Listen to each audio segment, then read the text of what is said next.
Aceh sudah diberi banyak privilegesnya tadi. Saya punya impian waktu itu supaya Aceh cepat membangun begitu. Ekonominya, ya, dan infrastruktur pendidikan dan sebagainya. Apa yang sudah tertinggal kita kejar kembali lah gitu kan. Tetapi sayangnya 18 tahun ini saya sendiri merasa sedih dan agak kecewa. Apa yang kita harapkan itu belum tercapai lagi. Yang mana hak Aceh demi kepentingan rakyat Aceh itu dijalankan terus. Apalagi kalau di Aceh ini kan sudah hukum syariah. Kenapa praktek-praktek yang melarang hukum syariah itu seperti tidak ada kejujuran itu tadi masih dipraktekkan di sini? Jadi itu semacam paradoks ya. Bagi saya selalu bilang dengan petinggi-petinggi Indonesia begini, jangan curigalah dengan kami untuk merdeka lagi. Kalau apa yang sudah diberi kepada Aceh tidak ditarik lagi, jangan dikotak-katik pokoknya. Bantu saja.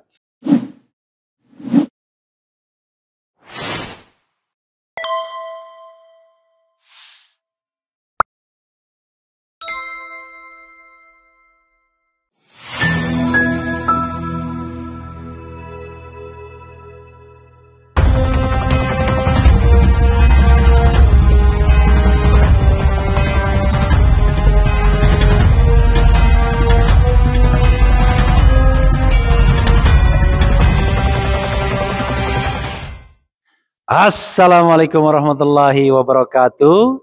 Sobat RH sekalian, jumpa lagi kita di channel yang keren ini. Keren jadas.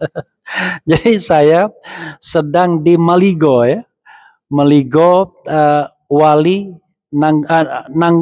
Nanggru Aceh Darussalam. Jadi saya mendapatkan kesempatan yang spesial dan terhormat bersama Paduka yang mulia Wali Nanggru Aceh Malik Mahmud As-Sah, ada tambahannya Al-Haidar. Terima kasih Pak Wali sudah mau menerima saya ya. Tapi kita terpaksa berbagi ini Pak Wali ya, berbagi mikrofon ini ya. Pak Wali, tentu orang bertanya-tanya ya, ini kan memang daerah khusus, khusus Aceh, dan ada lembaga yang namanya Wali Nanggru. Orang bertanya, apa bedanya lembaga Wali Nanggru dengan lembaga kegubernuran? Lalu bagaimana cara memilihnya? Masa jabatannya berapa lama? Siapa yang memilih? Tugasnya apa? Nah itu highlight yang barangkali orang tahu. Orang yang belum tahu, belum tentu tahu kalau kita lihat daerah lain yang barangkali tidak sama seperti Aceh. Silakan Pak Wali. Jadi lembaga Wali Nanggru ini memang sudah dalam sepakatan MOU Helsinki sudah disetujui oleh pemerintah Indonesia ya. Jadi lembaga ini adalah lembaga pemangku adat ya untuk pemersatu masyarakat Aceh. Dan ini lembaga ini adalah independen. Independen, boleh dikatakan bukan juga pemerintahan, bukan lagi seperti pemerintahan karena kita memakai uang daripada negara kan. Jadi sifat kami begini, kalau dengan pemerintah Aceh adalah sebagai konsultatif ya. Ya. Kemudian dengan pemerintah pusat kita karena kalau pemerintah Aceh kolegial, pemerintah pusat konsultatif, kalau dengan luar negeri advokatif gitu. Begitulah ya. Jadi secara struktural lembaga Wali Nanggru ini di atas pemerintah Aceh atau sederajat? Sebenarnya kalau kita mau bilang kita independen sendiri ya. Jadi kita tidak lihat atas bawah ya? Iya, kita independen sendiri. Bagi kami dengan hubungan dengan pemerintah Aceh sebagai kolegial ya. Kolegial. Kami beri memasukkan masukan sebenarnya daripada aspirasi masyarakat Aceh yang luas begitu. Apa yang kira-kira belum dilaksanakan oleh pemerintah Aceh, yang kami dapat aspirasi dari masyarakat Aceh ya kami masukkan pada pemerintah Aceh, tolonglah dijalankan begitu. kira-kiranya begitulah. Oke. Ini mohon maaf Pak Wali, biar Pak Wali tidak susah, saya tempelkan di sini. Kalau suara saya kan bisa. Iya, ya. Saya di tengah surat. Nggak apa-apa. Nah, ya, jadi intinya adalah ini lembaga yang independen, ya. Independen, ya. Dan dengan pemerintah daerah memberikan masukan-masukan. Lalu yang memilih siapa? Yang memilih sebenarnya saya sendiri. Gitulah. Oke. Saya yang apa? Oh, ini kalau yang sekarang ini saya sendiri, ya. Oke. Ya. Saya sendiri. Tapi nanti masa depan, ya. Nanti ada kita di lembaga kita ini akan kita bagi Aceh ada 3 regional gitu, ya. Jadi tiap-tiap regional ini ada bagaimana? Ada perwakilan daripada lembaga Wali Nangro, ya. Di situ nanti kita memilih bagaimana calon-calon, ya, yang kami pikir sesuai dengan kriteria Wali Nangro-nya, gitu, ya. Itu dari 3 regional. Dari nanti 3 regional itu nanti kita mungkin kita akan bergilir begitu. Oke, seperti Malaysia, ya? Iya, sepertilah begitu. Yang di Pertuan Agong Malaysia kan bergilir, iya, kan, bergilir begitu, ya. Negara-negara bagian itu, ya. Jadi setiap daerah itu karena di Aceh ini kan ada juga suku-sukunya kan, akan ada kesempatan untuk menjadi Wali Nangro Aceh seluruhnya, begitu. Tapi nanti yang milih 3 orang yang bergilir itu yang mulia? Diserahkan nanti diserahkan. Jadi mereka itu nanti persiapkan, ya. Nanti akan diserahkan pada kami. Ya, jadi dari nama-nama itu diserahkan kepada yang mulia. Nanti yang mulia yang akan menentukan 3 dari nama-nama itu. Ya, nanti kita yang menyaringnya. Oke, itu untuk masa depan, ya. Masa depan. Kalau yang mulia saya Pak Wali Nangro, ya, itu datang kan waktu ini, mohon maaf, waktu itu kan pimpinan tertinggi waktu itu kan almarhum Yang Mulia Hasan Tiro, ya. Hasan Tiro. Tapi waktu itu Perdana Menteri GAM-nya, Gerakan Aceh Merdekanya, saya. Pak Wali, kan. Setelah Hasan Tiro meninggal, pimpinan tertinggi jatuh pada saya. Oke. Karena itulah kemudian ketika ada lembaga Wali Nangro, maka itu dipimpin oleh Pak Wali Nangro, ya. Saya. Oke. Ya.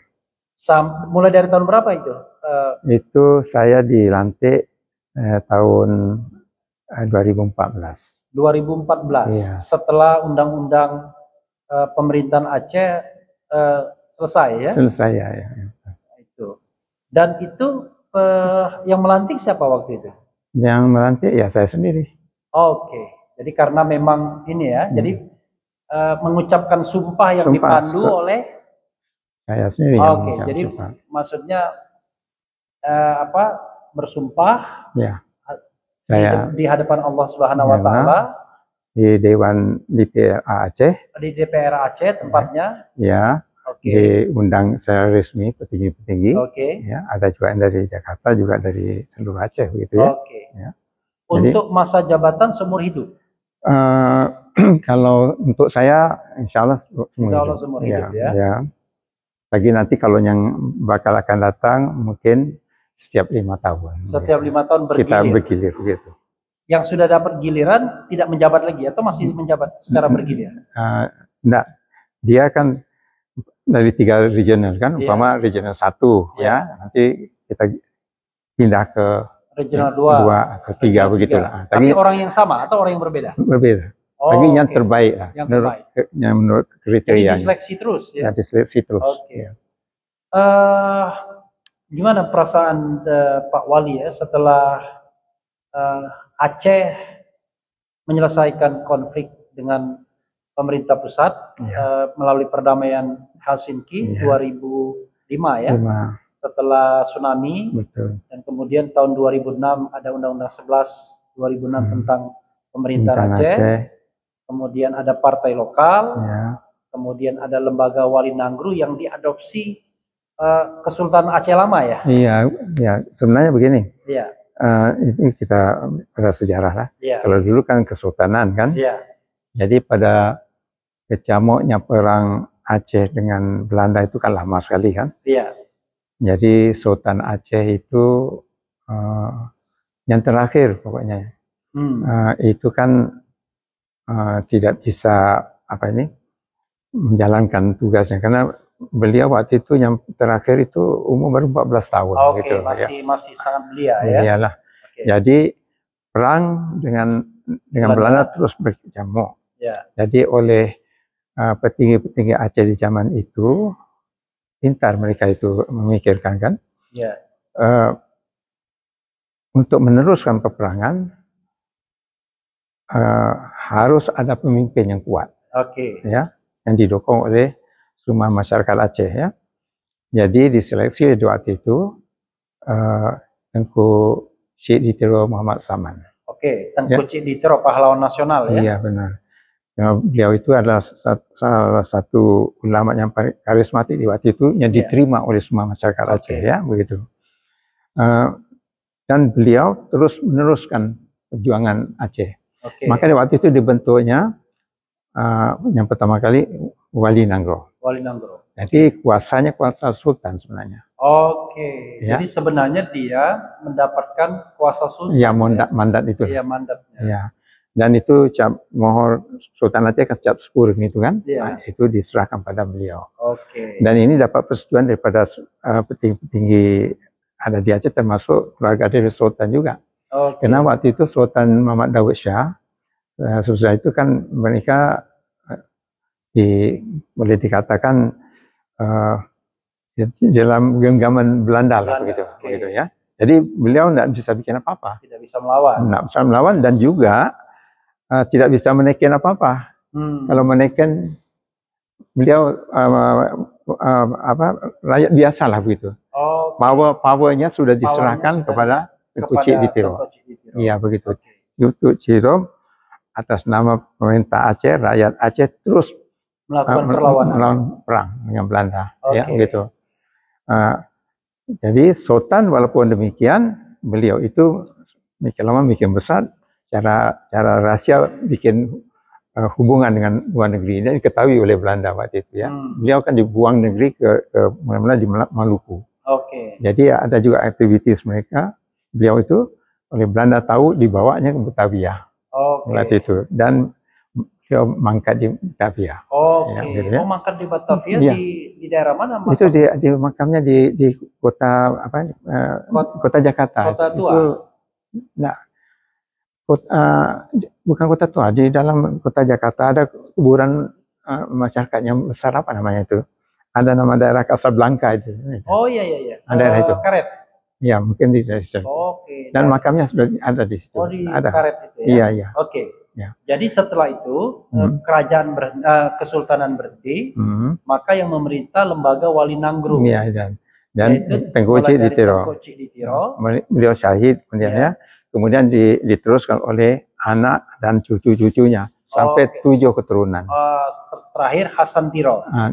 Hasan Tiro yang ke-8 ini. Iya, yang ke-8. Jadi yang terakhir itu syahid di satu pertempuran di Gunung Alimun, daerah Pidi.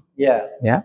Jadi di waktu itu tentara Masose Belanda memeriksa mayat-mayat itu semuanya. Dia terlihat satu pemuda pakaian baju hitam Aceh, adat Aceh itu, mayat tergelempang begitu.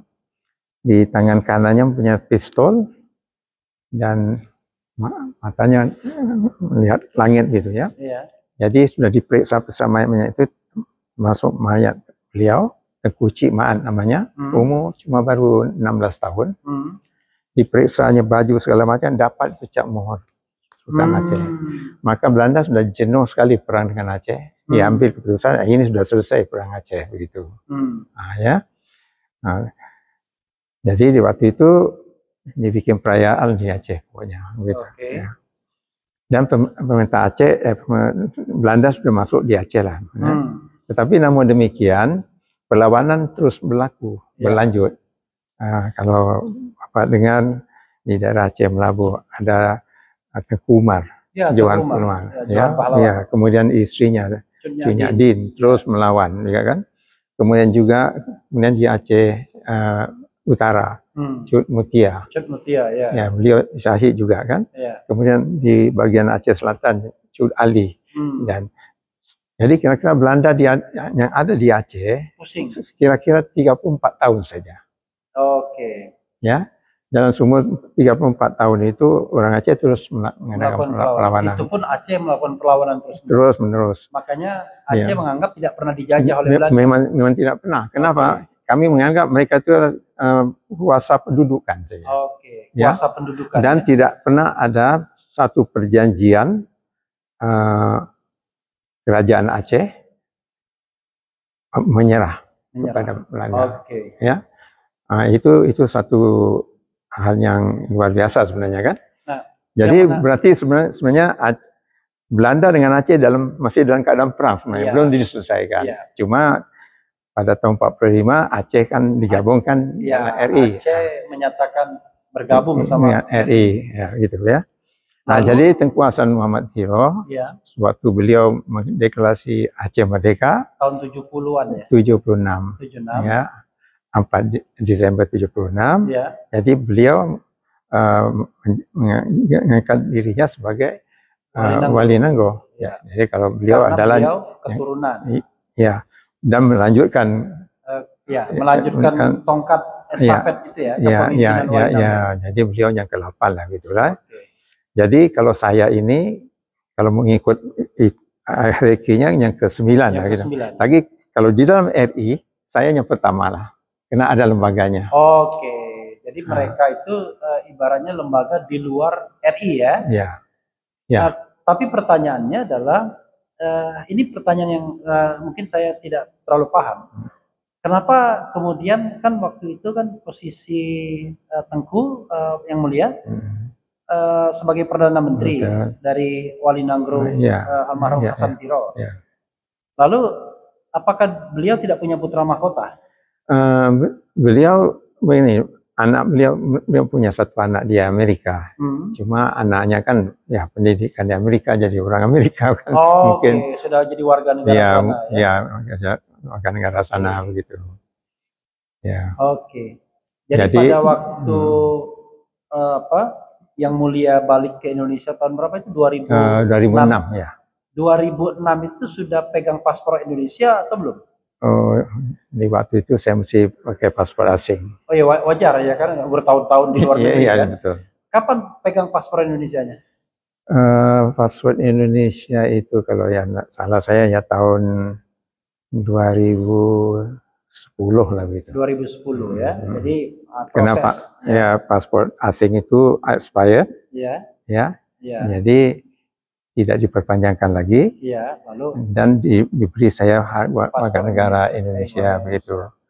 Dan dengan itu saya bisa bertugas di Indonesia. Gitu. Paspor asing terakhir yang dipegang apa? Swedia?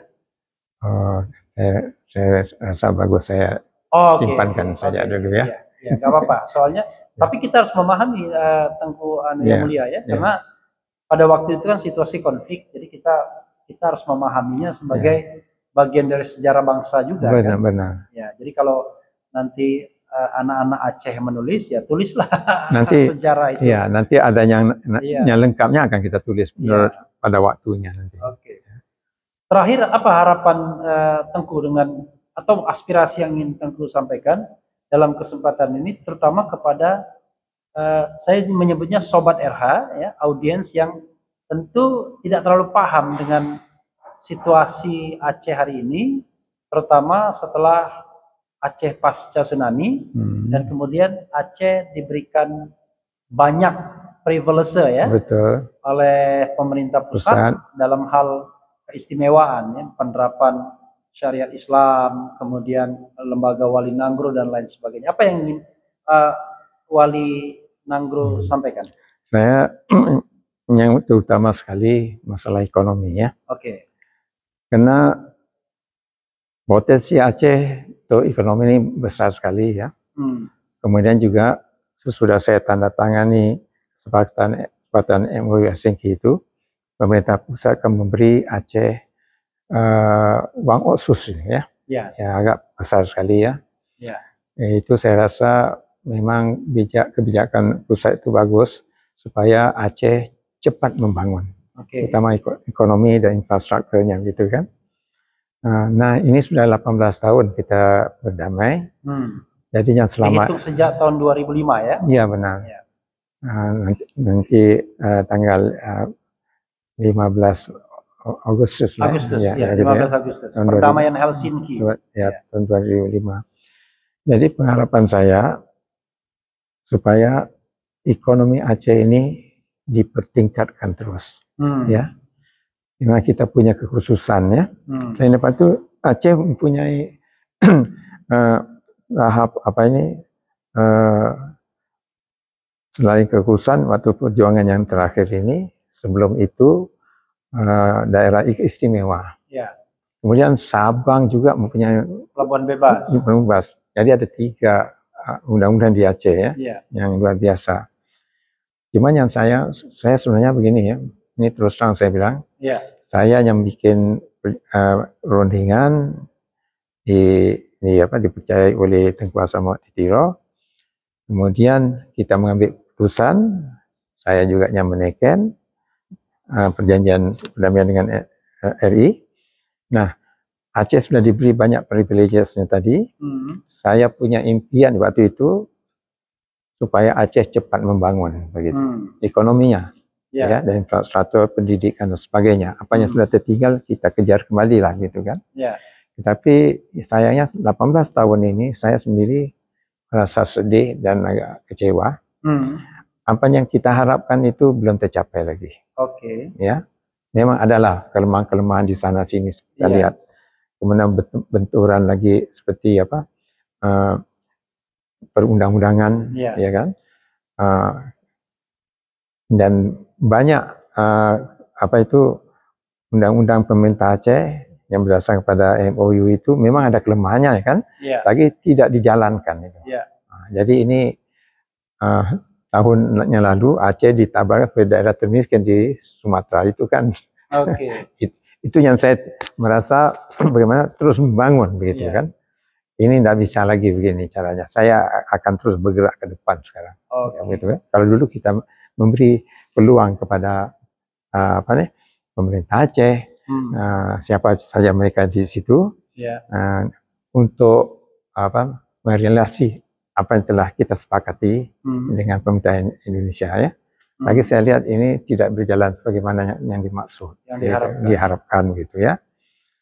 Dan sebenarnya saya harapkan masa ke depan ini siapa yang akan memerintah Aceh atau gubernurnya, saya mengharapkan supaya jalankanlah tugas Anda itu sesuai dengan MOU Helsinki dan turunannya. Memang Undang-Undang Nomor 11 itu memang belum perfect lagi. Belum perfect. Belum mengakomodir belum semuanya. Itu kita pahami.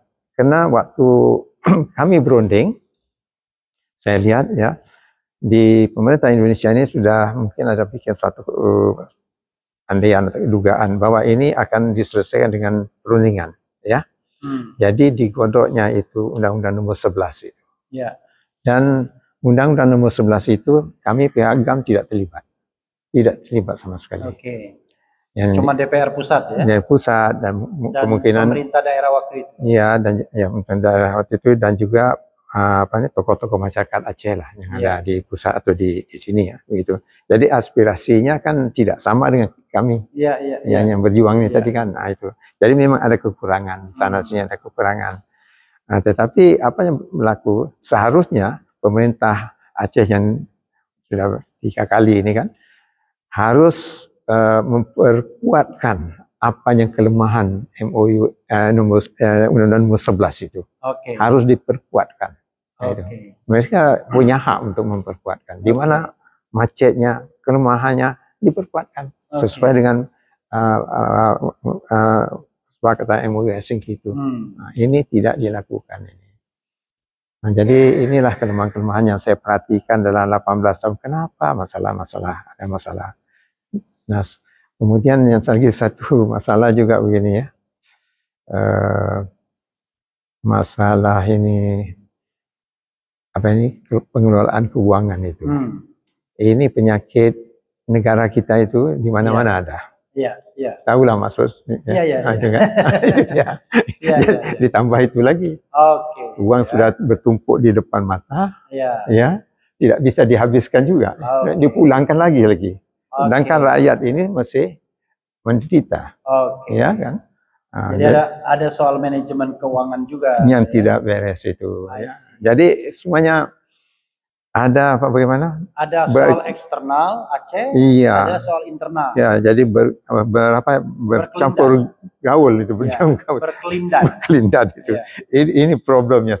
Saya perhatikan ini yang jadi problem kita. Jadi saya harapkan masa depan ini harus kita pilah-pilahkan itu ya. Yang mana hak Aceh demi kepentingan rakyat Aceh itu dijalankan terus. Ya kan? Apalagi kalau di Aceh ini kan sudah hukum syariah, ya. Kenapa praktek-praktek yang melarang hukum syariah itu seperti tidak ada kejujuran itu tadi masih dipraktekkan di sini? Nah, itu kan? Jadi itu semacam paradoks ya. Nah, itu paradoks. Di satu sisi hukum syariah, tetapi masih ada yang rasuah-rasuah tadi. Itu ya. Jadi yang ada di hukum cambuk kan masalah anak muda kan? Masalah yang kecil-kecil aja. Kecil itu. Jadi ini saya lihat bercampur aduk ini. Jadi ini sekarang saya lihat, saya pelajari dalam 18 tahun ini ya. Sambil saya perhatikan, saya rasa kecewa.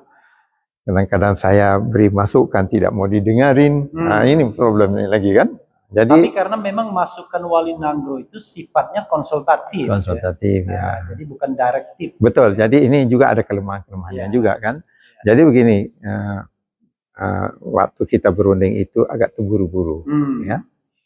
Kita memang dalam konflik yang berat sekali waktu itu. Tetapi di zaman itu kami sudah menganggap bahwa ini perang akan terus melarut terus. Kami sudah bersedia untuk itu. Tiba-tiba kejadian tsunami. Ya, itu sudah berubah. Berubah karena penderitaan masyarakat Aceh luar biasa, hancur Aceh ini sebenarnya kan.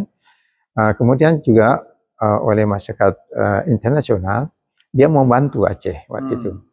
Lagi dia datang kepada kami, dia bilang, kami tidak bisa membantu karena Anda masih berperang dengan RI dan RI berperang dengan Anda. Bagaimana ini? Kalau kami masuk di sana nanti ditembak kami. Oh iya juga, ya benar itu. Jadi rupanya begini, mereka menemui kami, bilang hasrat mereka dan kendala yang mereka hadapi juga dengan pemerintah pusat juga begitu kan. Dan dengan itu saya rasa tanggung jawab pemerintah pusat untuk memberhentikan perang ini kan. Jadi itu terjadi. Maka sesudah itu kami terus merunding kan. Hanya dalam 6 bulan selesai. Karena tsunami itu 26 Desember, perundingan selesai 15 Agustus. Ya, dalam masa 5 kali perundingan, nggak salah saya gitulah ya. Dalam masa 6 bulan selesai. Kena tekad kedua belah pihak, terutama pemerintah pusat ya, mau berhenti perang. Dan juga di waktu itu juga saya apresiasi presidennya Pak SBY. Nah, beliau memang lebih wise lah ya. Dan dibantu oleh Pak Usuk Kalai yang lebih dinamik dalam hal ini. Yang lebih direktif. Direktif itu. Jadi memang sudah kena lah pada waktunya itu kan. Nah, jadi dengan cepat kita bisa selesai. Cuma memang kita tidak bisa bagaimana tarik-menarik di waktu itu. Sebab apa? Ini masalah tsunami harus dapat bantuan. Rakyat menderita. Betul. Jadi kita berunding memang alot sekali. Tetapi namun demikian, apa yang kami rasa, apa yang kami minta pada pemerintah pusat sudah diberikan. Ada give and take yang sudah bagus lah. Paling tidak besarannya sudah dapat. Fair ya, besar-besarnya sudah dapat itu kan. Cuma pokoknya tidak cara mendetail sekali begitu, ya kan. Macam umpamanya kekuasaan Wali Nanggro ini, bagaimana semuanya, ya itu tidak kita pikirkan waktu itu kan. Kalau tidak, seharusnya begini, saya sebagai Wali Nagro, apabila pemerintah Aceh tidak menjalankan undang-undang yang sudah ditetapkan, ya saya bisa pokoknya misalnya. Ya pokoknya memberi sanksi pada mereka itu kan, begitu kan. Ini tidak ada power itu bagi saya, itu dia. Jadi ini jadi masalah. Umpamanya uang otsus begitu besar, ya. Sampai sekarang saya tidak tahu kemana uangnya kan, itu kan, hilang begitu saja. Memang timbul pikiran juga sama saya waktu itu. Pernah saya bicara dengan Pak Usop Kala, juga dengan Pak Jokowi pernah saya bilang, ini susah Pak. Ini sekarang uang otsus kan akan tahun 2007. Lagi 7 tahun tak salah ya, akan jadi 1% saja kan. Orang 2% ya. Orang bimbang sekali masalah itu. Bagi saya tidak bimbang sebenarnya kan. Kalau Aceh ini dikelola dengan baik, cepat kita bisa recovery. Tetapi saya bilang dengan Pak Jokowi bilang, kalau Pak Jokowi kasih, itu saya berterima kasih. Saya menyarankan kalau kali ini dikasih uang itu kemana, bagaimana digunakan itu pemerintah pusat, yakni presiden atau badannya dibentuknya nanti dengan saya mengontrolnya. Khusus untuk uang otsus. Uang otsus. Ya. APBD tidak? Ya mungkin juga APBD juga sekarang kita masukkan semua. Kita masukkan sekali ya. Karena masuk APBD juga. Iya, supaya ini kita supaya Aceh cepat membangun. Ya. Dan kita ada kekhususan ya. Kita ada kekhususan. Dan saya kan sebagai Wali Nagro ini, saya mau Aceh ini betul-betul membangun. Ya. Jangan ada korupsi dan kolusi dan macam-macam, tidak mau kita. Ya.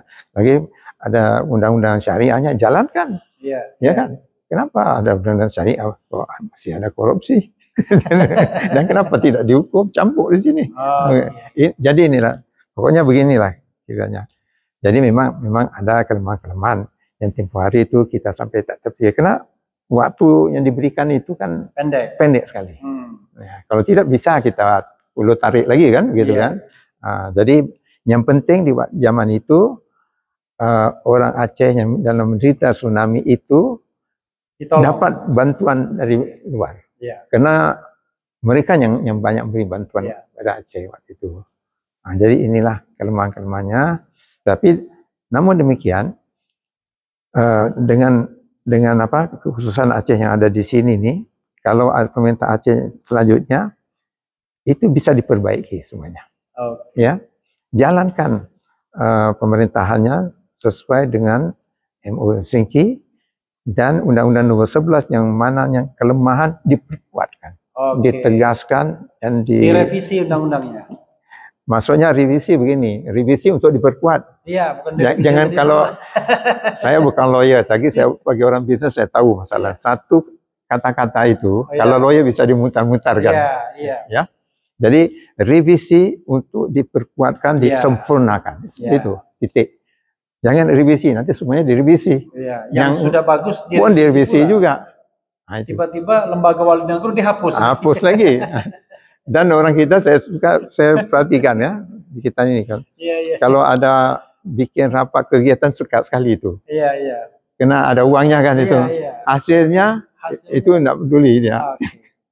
Yang penting tanda tangan ya. Tanda tangan itu dapat uang ini. Lagi saya rasa kalau di Aceh kita jangan gitu kan. Gitu kan. Kita perbaikilah diri kita sendiri gitu. Kalau gitu. Silakan closing statement-nya, Pak Wali. Itulah yang saya harapkan kepada generasi Aceh akan datang, ya, tahulah apa yang sudah berlaku sejarah Aceh yang berdarah begitu, berapa kali kita sudah berjuang dan kita sudah dapat kekhususannya. Kita tetap dalam RI, tidak masalah, tetapi hak-hak kita sudah ada, ya, sudah ada dalam perjanjian. Yang tidak semuanya belum dijalankan semuanya pokoknya. Itu belum dijalankan itu. Jalankanlah itu semuanya. Kan? Demi untuk kepentingan rakyat Aceh. Nah, ini dia. Ya. Jangan menurut kepentingan pribadi, kelompok dan macam-macam. Nah, ini jangan gitu ya. Saya dulu ya Pak, waktu saya taken itu dalam perundingan itu ya, saya dalam imaginary saya. Lagi di waktu itu kita tidak tahu ada macam-macam begini kan. Mohon maaf, perjanjian itu dalam bahasa Inggris saja Inggris, atau ya, Indonesianya ada? Jadi perjanjian official English. Official language English. Oke. Translate into Indonesian. Oke. Tapi yang dipegang Inggris. English. You have that book? The green Not book? Yet. Oh ya, I will give you one. Oke. Ya. Itu MOU Helsinki ya. Oke. Jadi saya di dalam waktu perundingan memang alot sebenarnya kan. Tetapi akhirnya kita sepakati kan hak-hak Aceh di mana, yang pusatnya di mana, kita sudah jelas lah pokoknya kan. Di dalam perundingan itu saya memikirkan kalau Aceh ini dengan potensinya ada, cara masyarakat Aceh ini kan, dudukan geografi Aceh ini itu ada plusnya juga, dikelola dengan baik dalam masa 10 tahun taraf hidup rakyat Aceh ini bisa kita sama dengan Thailand gitu. Oke. Dan kalau masa 20 tahun sama dengan Malaysia. Kalau 30 tahun mungkin dengan Singapura dan lebihnya lebih pada itu. Oke. Asal itu dikelola dengan benar. Dengan benar. Ya. Dan bisa-bisa Aceh menjadi provinsi paling makmur di Indonesia. Ya. Dan kalau kita lihat sejarah, pada tahun sebelum merdeka Indonesia, waktu zaman Belanda datang kembali ke Indonesia, daerah Indonesia lain sudah direbut, ya, Aceh jadi daerah modal untuk Indonesia. Ya. Kan Selawah ya, pesawat itu. Itu pesawat itu kecil saja Pak. Oke. Ini banyak orang tidak tahu. Karena saya begini, waktu itu waktu kecil, ayah saya kan masuk pejuang dan pedagang, tidak putus hubungannya dengan Aceh waktu itu kan. Saya ikutin semua itu dengan interest. Jadi di waktu itu di Penang utamanya itu konsentrasi saudara-saudara Aceh di luar negeri yang kaya-kaya. Oke. Ya, cuma ayah saya seorang yang pergi ke Singapura. Oke. Lagi dia masuk kelompok itu juga kan. Iya. Dan saudara-saudara ini sudah ada di Penang itu sejak Aceh masih merdeka lagi. Oke. Karena zaman dulu kalau daerah kita ini negeri yang terakhir yang mau di-annex oleh penjajah, Belanda ataupun Inggris ataupun Perancis adalah Aceh. Yang terakhir sekali. Ya. Even that they have to declare war officially. Dan perang dengan Belanda itu 70 tahun. Lagi di waktu zaman yang terakhir itu Aceh masih merdeka, Aceh mempunyai perjanjian persahabatan antara England dan Aceh. I see. Treaty of London tahun 1824 selesai itu ya. Dalam treaty itu disebutkan bahwa Inggris menggaranti Aceh punya independence. Kalau ada kuasa asing datang, Inggris akan bantu. Lagi imbalannya apa? Perdagangan rempah di Aceh di waktu itu, ya, Aceh menguasai perdagangan rempah, terutama lada. The biggest producer in the world at that time. Jadi Inggris minta supaya disalurkan ke Pulau Pinang. Karena mereka karena mereka menguasai Pulau Pinang. Pulau Pinang. Karena mereka menduduki Malaysia. Betul. Jadi Inggris ini kan kuasa laut ya. Dari England itu dia kuasa daerah strategik. Di pintu masuk Mediterranean, Gibraltar dia pegang. Di tengahnya Pulau Malta, kemudian Suez Canal dia pegangnya, Aden dia pegangnya, India, Sri Lanka, kemudian jalur masuk Selat Melaka ke China. Ya, dia expansion di situ. Lagi kalau Selat Melaka paling strategik kan, Sumatera dengan Malaya ya, ya. Paling strategik, kuasanya masih lokalnya masih mereka lah Aceh. Ya. Dan Aceh sebenarnya menguasai Selat Melaka itu. Jadi Inggris, dia di waktu itu cemburu juga dengan Belanda. Mereka tuh membagi-bagi daerah kita kan. Jadi akhir perang Napoleon mereka ada suatu pakatan sulit dengan Belanda. Ya. Jadi Semenanjung itu dimasuk kepada Inggris. Kalau Riau, Sumatera, dan yang lain-lain itu dimasukkan pada Netherlands East Indies, begitu ya. Nah sekarang Aceh ada treaty dengan Inggris, juga dengan Turki. Kita ada treaty. Bagaimana caranya? Jadi ada suatu kesepakatan bahwa Belanda menyogok Inggris satu negeri di Afrika Barat, negeri Ghana. Nah, jadi di waktu itu cara diam-diam disogoknya itu dikasihnya serahkan pada Inggris, dan Belanda lihat Aceh makin lemah, saatnya dia serang Aceh. Dan ya. Inggris tidak membantu. Dia abstain. Ya begitu ya. Amerika juga abstain. Memang ada hubungan dengan Aceh juga zaman itu. Turki yang ada hubungan emosional juga, perjanjian segala macam, dia sudah dikeroyok di Eropa. Nggak bisa bantu. Jadi Aceh fight alone. Nah itu. Jadi akhirnya kan Inggris menguasai Selat Melaka itu. Kalau dulu share dengan Aceh. Lagi itu imbalan itu yang trade spice ke Pining sudah berjalan. Jadi saudara Aceh ramai sekali di Pining itu. Nah jadi keturunan saudara itu sampai kan zaman Revolusi Indonesia masih ramai di sana. Mereka main peranan itu. Jadi barang-barang dari Aceh dismogel ke Pining, dijual situ untuk biaya perang Indonesia. Antara lain beli pesawat terbang itu dan yang lain-lain. Bantuan-bantuan beli senjata, beli obatan, segala macam logistik lah. Termasuk uang, biaya operasional perwakilan Indonesia di luar negeri. Itu dia. So a lot Aceh. And di waktu itu seluruh Indonesia sudah dikuasai oleh Belanda dengan dibantu oleh Inggris. Bung Karno, Bung Hatta sudah dimasukkan dalam penjara kan, di Bangka kan. Radio Rimba Raya di sini melaung-laung terus bahwa Indonesia is still exist, where is still in Aceh. Ya, and jadi itu jadi kontroversi di zaman itu ya. Jadi BIM-nya itu pada India.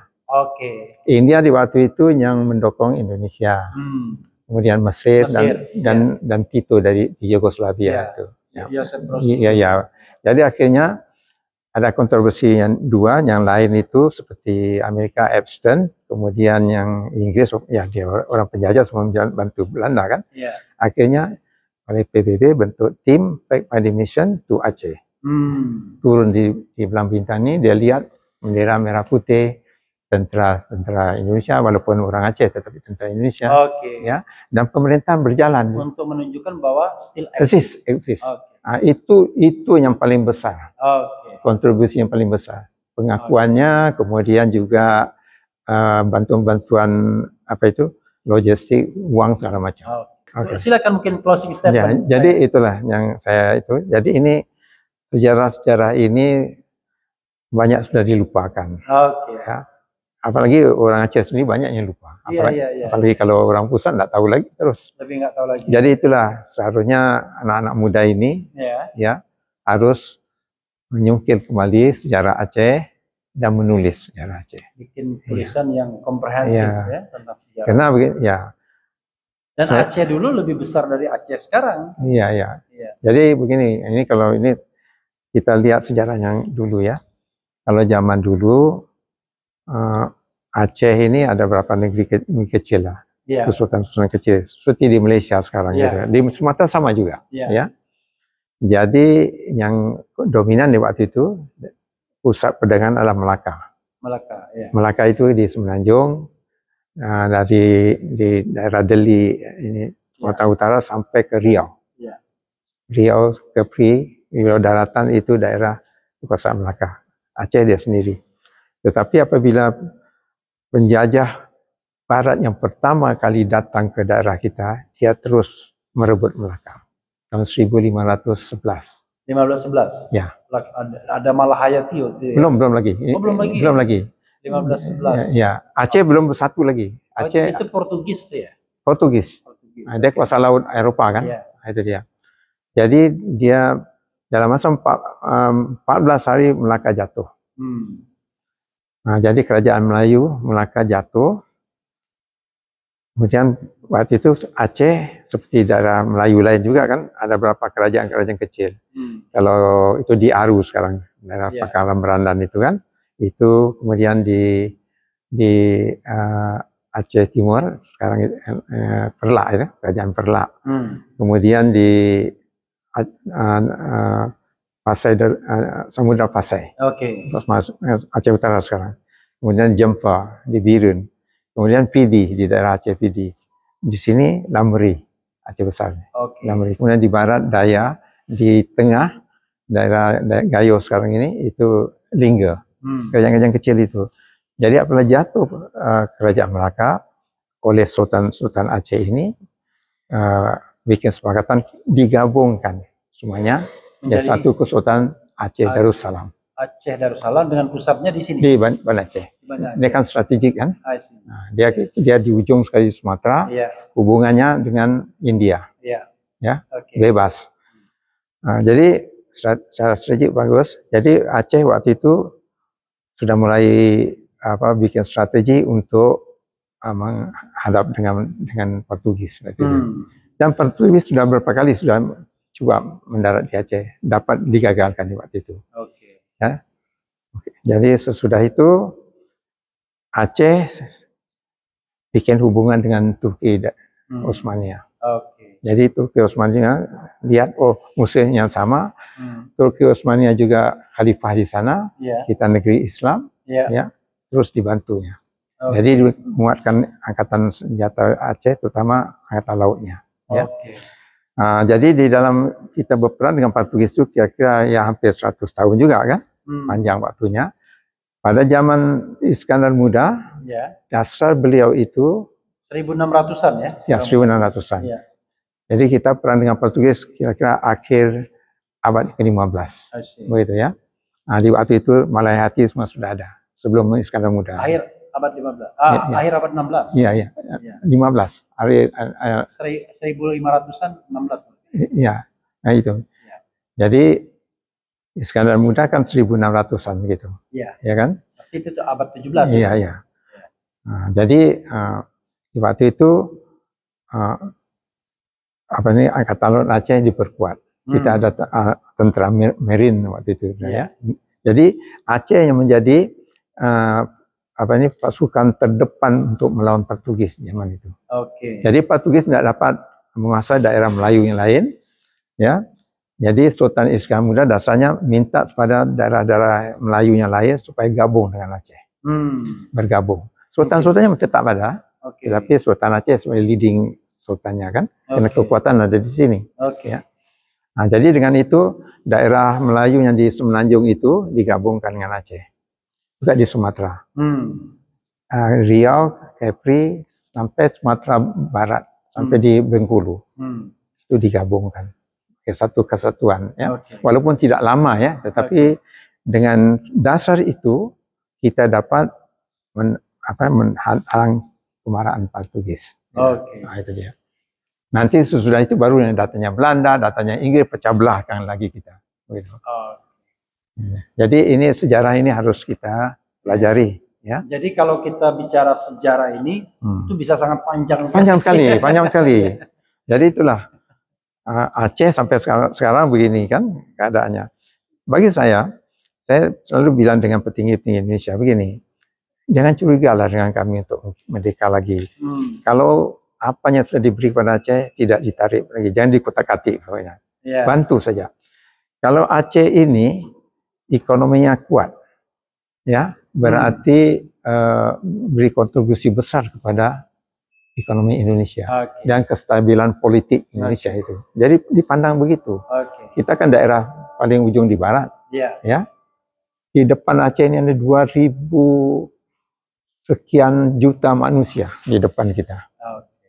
Jadi kalau Aceh ini kuat, berarti Indonesia kuat. Nah, jadi kami dalam keadaan sekarang ini sedang pokoknya malam-malam untuk membangun, memang banyak masalah-masalah yang kami hadapi.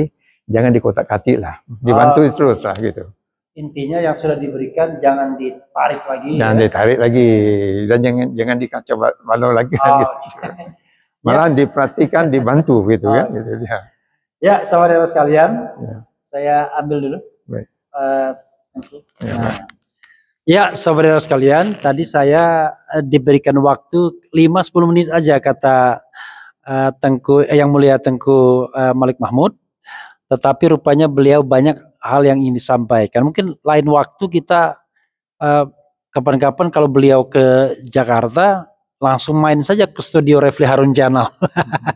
Itu jauh lebih banyak yang bisa kita ceritakan. Tapi memang aspek kesejarahan ini penting ya. Jadi agar generasi muda tidak lupa bahwa kenapa Aceh minta merdeka, kenapa ada perjanjian Helsinki dan lain sebagainya, itu tidak ujuk-ujuk kalau kata orang Jakarta ya, tetapi sesuatu yang memang dimulai dari sejarah yang panjang. Tapi karena sejarah yang panjang itu harus dituliskan dengan benar, kita sudah dulu podcast ini. Dan kita akan ditunggu juga ada kegiatan lain ya. Terima kasih atas undangannya sekali lagi Tengku Yang Mulia Tengku Malik Mahmud. Mudah-mudahan Aceh tetap menjadi daerah terdepan bagi pertahanan NKRI kita. Wassalamualaikum warahmatullahi wabarakatuh. Saya biasanya begini Teguh. Terima kasih.